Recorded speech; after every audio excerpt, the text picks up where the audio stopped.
I'm Kira Cleveland, and this is Human Intelligence.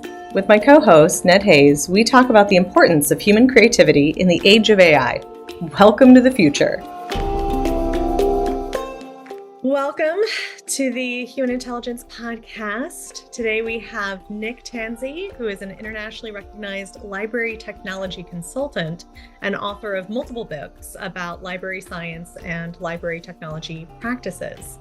He's a past column editor for the public library magazine's The Wired Library and was named 2025 Library Journal Mover and Shaker. His LinkedIn newsletter, Digital Librarian, is a must-read for all librarians and for anyone who cares about libraries. So welcome to the show, Nick. Thanks for having me. Appreciate it. Absolutely. Really excited for this conversation. And kind of to jump in, first, congratulations on being named, the 2025 Mover and Shaker. What does that honor mean to you? Yeah, no, it definitely, it always feels like a little bit of validation. Although, I can speak for a lot of folks in that, a lot of us do lots of great work, and it doesn't always come with recognition, but it is always nice to be recognized. Because certainly public service, we're not getting rich, so really, Right. a little bit of praise goes a long ways. Absolutely. Absolutely. Well, we appreciate your public service. So Thank you. love that you got that recognition. Let's see. Rolling into your newsletter, how did the digital librarian get started? What's happening with it now? Yeah, I mean, really, for me, it was a bit of a creative outlet. I've worked in libraries now for about 25 years. Really started second job out of high school working as a page shelving books. Been in libraries a long time, and then moved into administration. And administration's great, but it doesn't always scratch a creative itch. And so, writing, speaking was a way to do that. And the digital librarian was just kind of a sounding board in a way of kind of sending my thoughts out there, but a little more targeted. Yeah. Well, you've written about how being technically literate as a librarian means so much more than it used to. Back in the day, technically literate or computer literate meant you knew how to turn it on and use a keyboard, right? Yeah, I mean, there was a time when being computer literate meant computer, and then even what a computer is has changed. The mobile revolution, 2016 was the point where more internet traffic was happening over mobile devices than desktop traffic.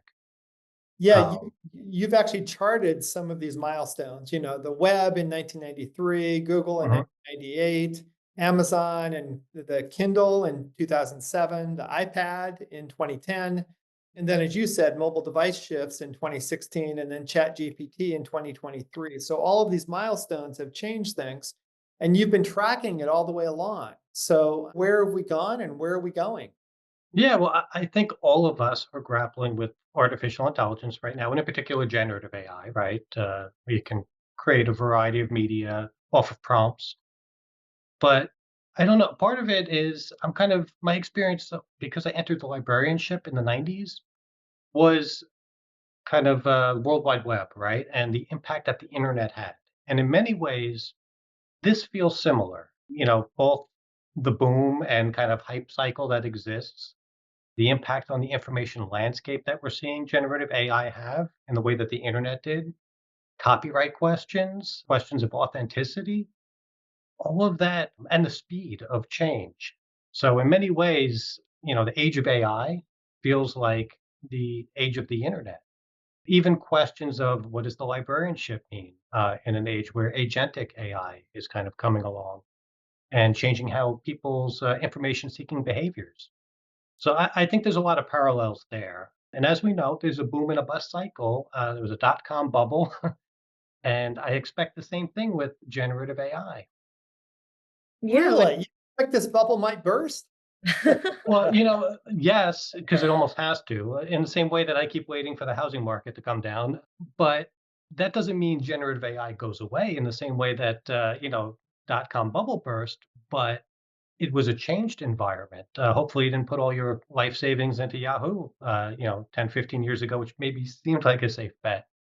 We're seeing that same kind of churn with generative AI, right? And companies that have tens of billions of dollars of valuation, and then the competitor comes along and has everybody question that. Yeah, and that certainly makes sense. Along those lines, as we're watching the bubble swell, if you will. The Library Journal piece on you wrote how you're kind of projecting an expectation that your focus in the near future will be on AI integration, as you've been getting a number of requests on the topic from library boards and administrators.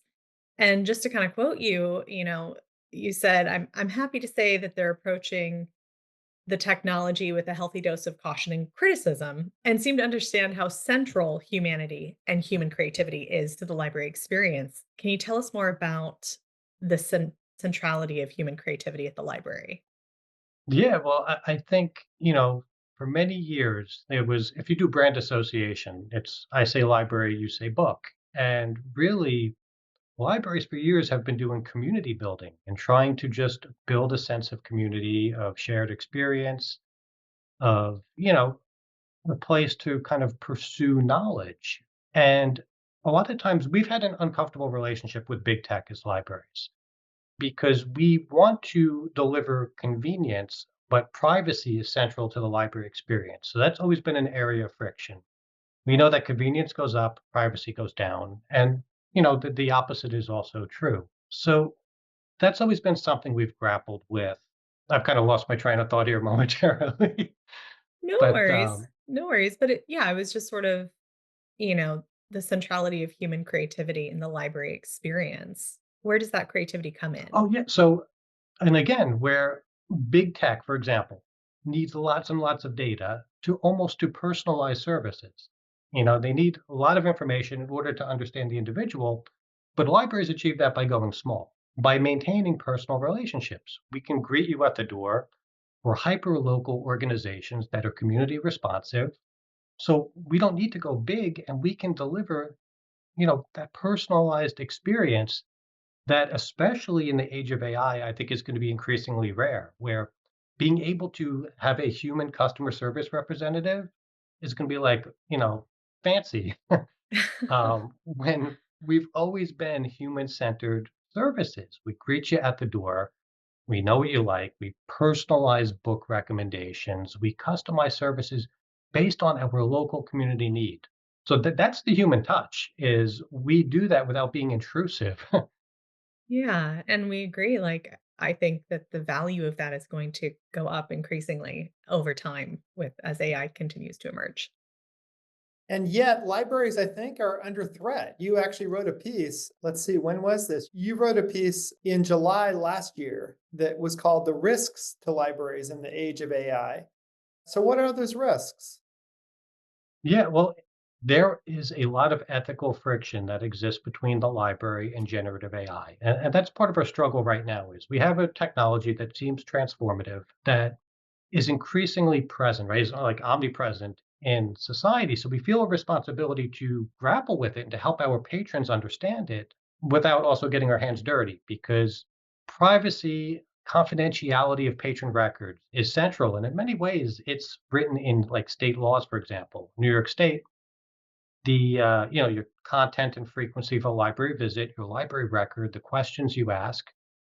I need a subpoena for somebody to get that information short of consent. And AI treats interactions, human interactions, as data, and they go back in the system. So that's an area of friction that we have. A few years ago, the American Library Association made sustainability a core value of the librarianship. And we know that there's lots of questions, generative AI, the amount of energy it uses, its carbon footprint, its water usage, that seemingly put it at odds with a commitment to sustainability. We're concerned about algorithmic bias. We've got lots of problems here. And when we talk about the pursuit of knowledge, one of the issues I have with generative AI is that it tends to equate popularity with correctness. The most Mm, likely thing is the most correct thing. And what does that mean to kind of the pursuit of knowledge or unpopular opinions? Those are all real concerns. right. And this leads right into the opportunities for libraries. You've also written about that. And I think this dovetails with your push to say human beings actually matter and the human voice actually matters. So tell us more about those opportunities for libraries as well. Yeah, well, it's kind of a weird case where some of the risk is also the opportunity. It's because this is a treacherous landscape, the library has a responsibility with this technology where it seems to be the bleeding edge of media literacy, of information literacy, and some people are looking at a separate field of AI literacy. We've always helped our public navigate a new technology. We've always been information navigators. And even if you view AI as polluting the information environment, that makes the librarianship more important, right? You need a information navigator becomes much more important when that information landscape becomes more treacherous. Never mind that there are, I think ways that AI can democratize access to information, but AI literacy ultimately is how do you use the technology safely and effectively, ethically, and have all the tools and all the information available to make an informed choice. So in Absolutely. some And ways, the risk is the reward. I know that's kind of weird, is to say like, oh, I have problems with this, but that does represent an opportunity. yeah, absolutely. I think that's a great point. Well, and to your comment on safety, there's been a growing concern on, supporting youth in the age of AI and Mhm. them learning how to use it safely, well, and maintain that, you know, individual curiosity and creativity. And you actually wrote a piece on it also. I'd love to hear more about how you see how libraries can support youth in this time. Yeah, so there's a lot of times the research runs behind the technology. And I think that's a point of frustration because you never want to be speculative. And sometimes, when you read a terrible news story, that is sometimes an encapsulation of a problem. We see the harm it can do with people becoming addicted to chatbots or getting bad information from chatbots. A lot of youth, one of the leading uses of AI, we tend to think of it as they're using it to cheat. And sure, some people are using it to be academically dishonest. But the bigger percentage, especially with high schoolers, we're seeing is that it's mental health counseling, which is a dangerous spot because it can reinforce bad behaviors. It reminds me a bit of dating sites. One of the critiques of dating sites is that if you immediately find the love of your life, that's not a successful business model for a dating app, is it? And in the same way, a chatbot that is a paid subscription service, it is in the company's interest to have you continue to use it.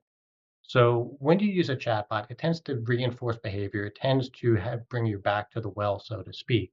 And sometimes it can spiral and give increasingly bad information. We've seen folks that are trying to do weight loss, for example, and are getting advice that can lead to eating disorders. When we look at youth, there is a wide gap. Common sense education, for example, has been looking at AI usage among youth. And there's a substantial gap between the percentage of teens that are using artificial intelligence, generative AI, and their parent, their caregivers' awareness that they are using AI. So Mm. there's a gap there. There's a gap between schools that have an AI policy and what is even appropriate. So these are, you have a disruptive technology and everybody's trying to figure it out in real time. Absolutely. And one thing that's been interesting, speaking, yeah, I'm a mother myself, and Yeah. there is this question of how do you monitor usage and things of this nature. What's interesting is a lot of the usage trends tend to be around the desire for kind of privacy, this hesitancy of the younger generation to ask the questions, to feel dumb for not knowing the answers or not knowing where to start, right? And I Mhm. imagine that's something that plays into the library for people that are concerned about interrupting the librarians, not wanting to bug you with dumb questions. I mean, what would you say to the younger generation around that? Yeah, well, that's partially why privacy is so important to the library because it's a matter of free inquiry. If you don't have that safe space to ask a question and feel like that question is going to somebody else, that's not an environment to learn, to grow, to ask difficult questions. So that is why privacy remains central for the library. Somewhat, counterintuitively, that's part of the attraction for folks to generative AI is they feel like that's a judgment-free zone, and that's a danger. And Mhm. we've seen that even going back to like ebooks, for example. One of the big successful ebooks early on was 50 Shades of Grey. Mm. And it was popular in part because people didn't feel comfortable going in and getting a physical copy of that book, a piece of Yeah. erotica. Yeah. but they felt like they were maintaining their privacy by getting the book from Amazon. But oddly enough, Amazon knew what page you were on. They knew what words you highlighted and looked up in that book. So it was the illusion of privacy. And you do get that from AI. You get an illusion of a judgment free zone when your interactions oftentimes are human data. So if you want that privacy, that is where the public library is one of the bastions of privacy, of free inquiry. Well, you heard it here first. If you want to get something and read it and still be private, go to the library, don't go online, right? Yeah, thank you for that. So, you've laid out a lot of reasons for us to trust libraries, a lot of reasons for us to think of libraries as being hotbeds of actual humanity. I'm curious how you would respond to kind of the tech bro position. Maybe it's a straw man that I'm painting, but the position that if all information is online, we don't need the library at all. You can just search for it, AI will summarize the books for you. You don't even have to read the books. So Yeah. what's the pushback against that? Yeah, well, I would say first off, history kind of would paint a different picture. We've seen that, and it's not unusual. An emerging technology comes out and it seemingly challenges the library's business model. Again, I'll go back to the internet. Why do I need the library when I have the internet? Well, the internet complicated the information landscape, it didn't simplify it. When there's more information out there and you're democratizing access, you can still have a harder time finding what you need simply because you can't ascertain the quality of it, the correctness of it. There's so much information. So the library response was Google didn't put us out of business. We added that as a tool of our research arsenal. The nature of information changed. And what did we do? We changed format types. Now we lend ebooks. Didn't put us out of business. Now, in the age of AI, yeah, you have lots of information out there. I would say the difficulty of ascertaining if something is true or not is more difficult, and that information environment is changing in interesting ways.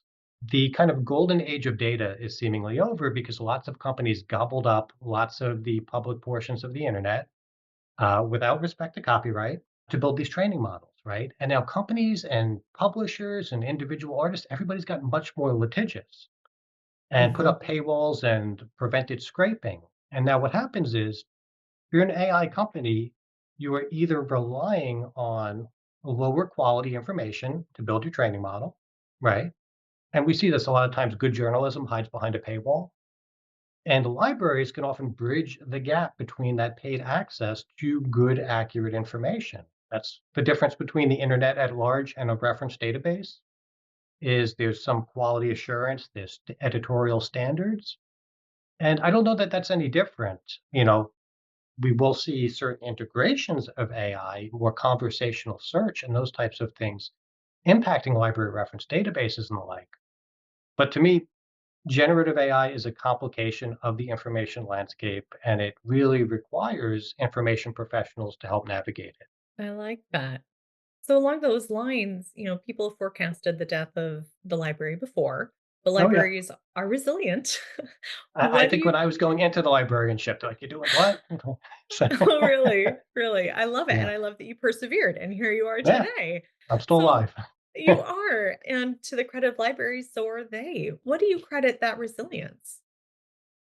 Yeah, well, I think it's because we are hyperlocal organizations that adapt to the community needs. Now, we have simple missions that trying to meet the informational and recreational needs of our communities. I'm speaking as a public library right now, and those needs change, right? Formats change, but that underlying mission doesn't change. So it means we go from print to digital. It means our programs go from in person to, especially during the pandemic, virtual. So formats change, maybe the approach changes, but the underlying mission remains the same: curating human knowledge, providing art and entertainment, sense of community. I like that. Those are all really great things. absolutely. Well, so as we wrap up, I did want to go back in time, back in January. You laid out your predictions for 2025. Oh boy, how'd I do? If maybe we could go through them a little bit.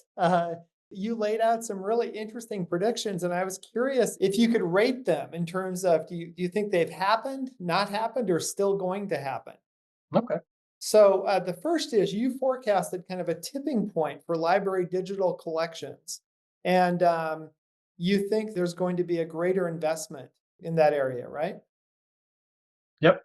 And actually, we've seen some, I think, legislative action to try to make these collections more financially sustainable. Connecticut actually just passed a law that mandates that ebooks are sold on fair terms to libraries. Really helpful, right? Yeah, yeah. So you also forecast that there would be a rise of library-specific AI tools and evaluative frameworks. I think your example was Scopus AI from Elsevier. Yeah. And so has that come to pass? Yeah, no, that's definitely a thing. And we're seeing more, in particular, in our academic libraries, services being pitched to them. So, yeah, no, whenever there's money to be made, I think it's never a bold prediction to say somebody's going to move into that market, but we are seeing that. Yeah, yeah. Then there's a couple more. You did already talk today about the treacherous information environment we're in. So that's happening. That was one of your Mhm. predictions. And so I'm just going to skip that, assuming that's on course to happen. We're still in treacherous information environments. And then you also mentioned reassessing what it means to be computer literate. We also talked about that definitely happening, right? Yeah, I think what we think that means is changing. What those necessary skills are is changing. And finally, your last prediction for the year back in January was the fact that libraries have to update our approach to internet safety and help people to understand this kind of world with AI all around it.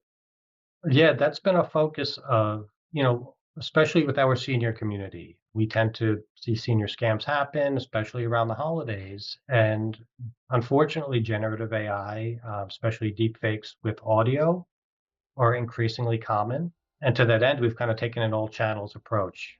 We educate over social media and blog posts, but also in our traditional newsletter, explaining what a deepfake is, explaining how generative AI works, and of course, sit down classes because until you encounter the technology, that is increasingly passable as reality, I think we need to do some work to inoculate our communities, and we have moved in that direction. Okay, well, thank you. It sounds, as usual, that your predictions are right on track and that you will continue to be a prescient voice for the future for librarians, for everybody who cares about them. Really appreciate your time today, Nick. Thank you for the really useful and articulate discussion of libraries' place in a changing world and how they continue to be relevant in this world of AI. Thank you. No, I appreciate talking to you both. Thank you. Been a pleasure. You can find out more about any of these news items and hear the complete interview on the extended premium version of our podcast at humanintelligence.news. Today's episode was produced by Ned Hayes and engineered by Muhammad Adnan. Our analog-only human-themed music was created for the Human Intelligence podcast by Josh Pinkston of Nature and Spirit. This episode, and every episode, is brought to you by the Human Intelligence Institute team. That's all for Human Intelligence. Thanks for listening to today's episode. As always, this episode is available online at humanintelligence.news.